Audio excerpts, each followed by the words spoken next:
6월 18일 화요일입니다. 사도행전 21장 37절로 22장 11절입니다.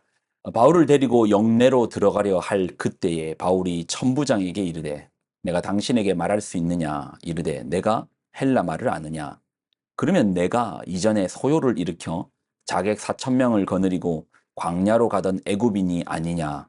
바울이 이르되 나는 유대인이라 소읍이 아닌 길리기아 다소 시의 시민이니 청컨대 백성에게 말하기를 허락하라 하니 천부장이 허락하거늘 바울이 층대 위에 서서 백성에게 손짓하여 매우 조용히 한 후에 히브리 말로 말하느니라.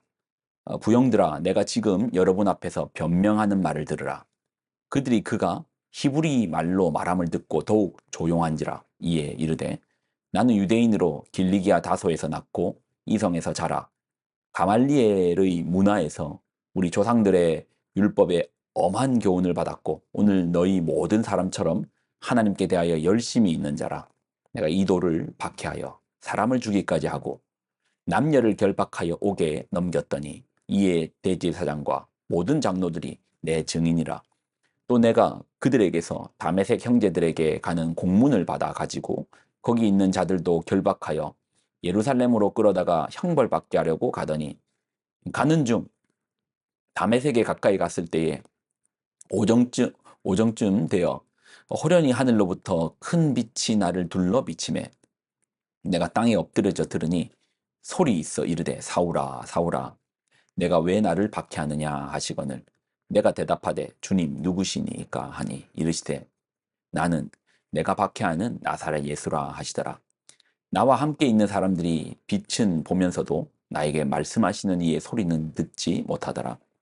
내가 이르되 주님 무엇을 하리이까? 주께서 이르시되 일어나 다메섹으로 들어가라. 내가 해야 할 모든 것을 거기서 누가 이르리라 하시거늘 나는 그 빛의 광채로 말미암아 볼 수 없게 되었으므로 나와 함께 있는 사람들의 손에 끌려 다메섹에 들어간노라.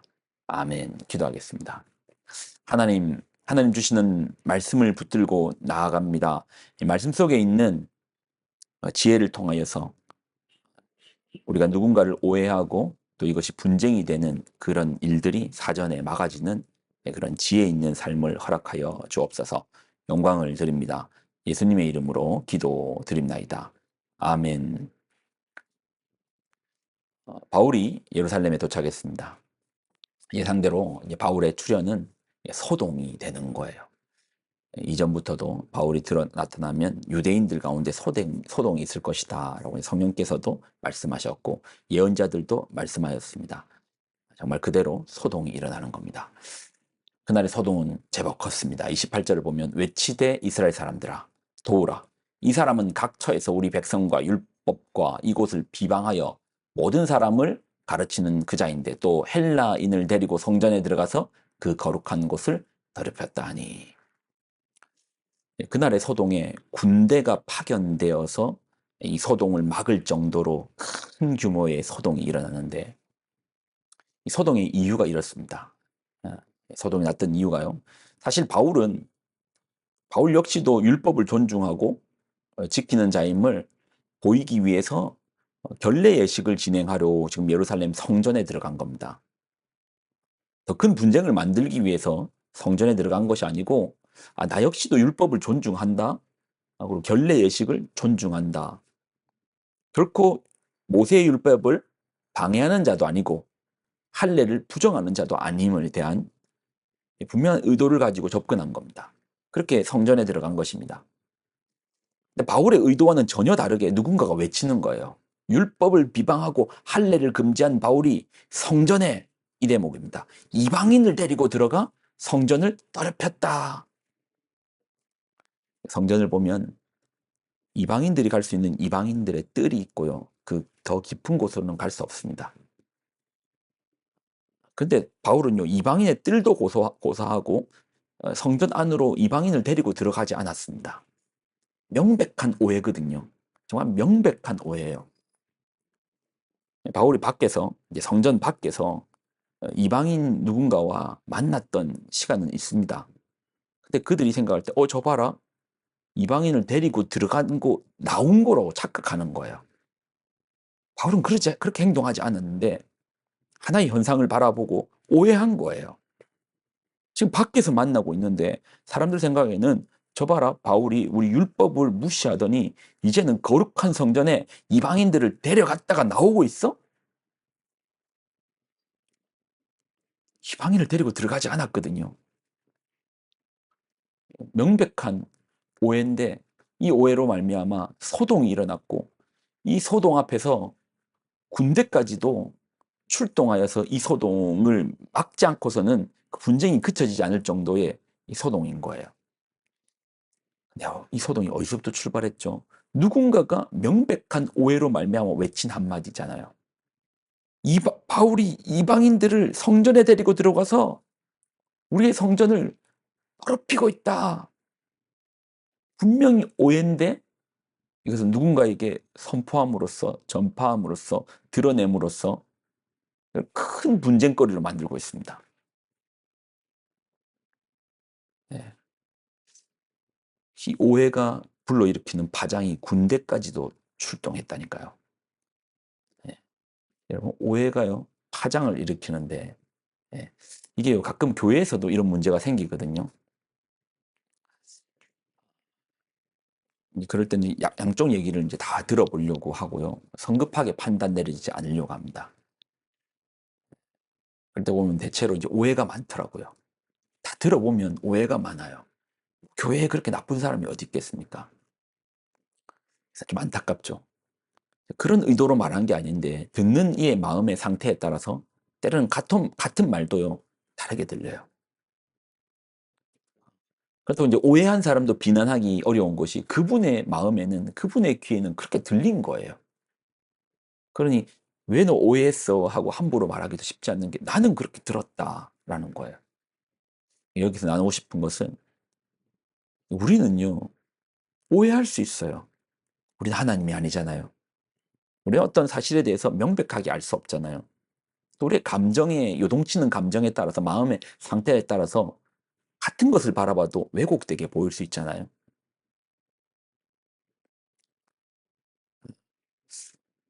제가요 예전에 그 어떤 이제 청년을 만났는데 20살이에요.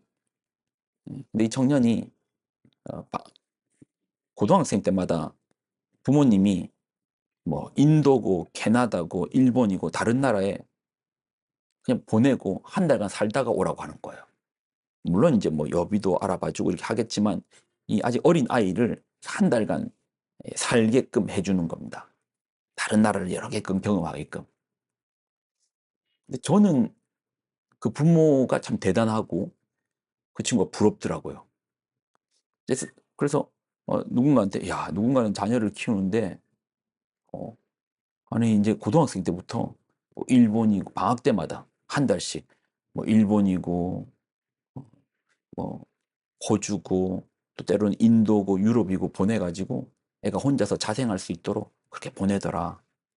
이제 그렇게 말했는데 그분은 똑같은 내용을 이렇게 받아들여요. "아니 부모가 참 무책임하게 같이 가지도 못하면서 애를 어떻게 그렇게 보낼 수 있냐. 무책임한 거 아니냐." 또 그분은 그렇게 받아들이더라고요. 제가 얘기하려고 했던 부분은 아니 야 그렇게 도전 정신으로 아이가 자라면 그 인생 가운데 얼마나 도전적으로 인생을 살겠는가 그걸 말하고 싶었는데 받아들이는 사람은 그 부모의 무책임함으로 받아들이더라고요. 우리는 오해할 수 있어요. 어떤 상황 앞에서. 오해할 수도 있고 같은 걸 봐도 다르게 볼 수 있습니다. 여기까지는 어쩔 수 없어요. 저마다 자라오는 삶이 다르고 또 지금의 감정의 상태가 다른데 어떻게 다 똑같다고 보겠어요. 이게 어쩔 수 없어요. 그런데요. 오해한 것을 자기가 잘못 이해한 것을 남에게 잘못 전달하는 것은요. 그때부터 죄가 될 수 있습니다. 오늘 경우도 보십시오. 누군가가 바울을 봤어요. 바울이 이방인하고 같이 있는 걸 봤습니다. 그런데 바울은 그냥 그 자리에서 만난 걸 뿐일 수 있습니다. 근데 그 사람의 말은 뭐죠? 자신이 오해했는데 사람들에게 말할 때는 바울이 우리의 성전을 더럽힌다. 이방인을 데리고 성전에 들어가서 더럽힌다. 그러니 뭐예요? 그러니 뭐 분란이 나잖아요. 문제가 되잖아요. 교회에서도 이런 일이 있습니다. 공동체는요, 어떻습니까? 예수님께서 주시는 말씀과 또 하나님께서 우리에게 주시는 말씀 속에는 깊은 사랑이 담겨 있죠. 오죽하면 성경에서 하나님은 사랑이시라고 말씀해요. 그러니 하나님을 닮아가고 그분의 말씀을 쫓아가는 우리는 사랑하는 게 당연하죠. 근데 공동체를 자신이 오해한 것으로 말미암아 이것을 여러 사람들에게 이야기할 잘못된 것들을 선포함으로 말미암아 나타냄으로 말미암아 큰 분란을 만든다. 사랑해야 될 교회가 미워하게 만든다. 이것이 어찌 적은 죄라고 하겠습니까? 하나님의 전을 하나님의 뜻이 아닌 서로 미워하고 다투게 만드는 사랑이 아닌 악이 자라나게 하는 것. 예수님께서 이 땅에 와가지고요, 칼을 들고 창을 들고 있는 로마 군사를 미워하지 않았습니다. 그럼 무엇을 미워했는가? 그 속에 있는 악을 미워했어요. 근데 우리가 악의 주체가 되어서 미움을 발산하고 누군가가 서로가 미워하게끔 만들어가는, 이것이 하나님 앞에 어찌 적은 죄라고 하겠습니까? 오늘 사건도 한번 보십시오. 오해로 말미암아 이것을 옆 사람한테 잘못을 그렇게 전달함으로 말미암아 큰 분쟁을 만들지 않습니까? 큰 소동을 만들지 않습니까? 그래서 여러분, 내가 오해하는 것까지는 어쩔 수 없습니다. 근데 기억하셔야 됩니다. 난 오해할 수 있다. 나는 잘못 들을 수 있다. 이것에 대한 인정을 하시고 누군가에게 잘 알지도 못하면서 잘못된 이야기들을 함부로 하는 부분은 공동체에서는 사라져야 됩니다. 이, 이 말이 존중이 되시죠? 같이 한번 기도하겠습니다. 하나님 주신 말씀을 귀하게 붙듭니다. 우리로 오해할 수 있는, 우리는 언제나 오해할 수 있는 연약함이 있습니다. 이런 나 자신에 대해서 깊이 바라보게 하여 주시고, 설령 혹시 잘못 들었다 할지라도 이것을 누군가에게 퍼뜨려서 교회 전체적인 문제가 일어나지 않도록 하나님 우리의 입술을 주장하여 주옵시고, 또 우리에게 듣는 지혜를 주시고 또 이해할 수 있는 그 넓은 공감의 마음들을 우리에게 허락하여 주시옵소서. 영광을 드립니다. 예수님의 이름으로 기도드립나이다. 아멘.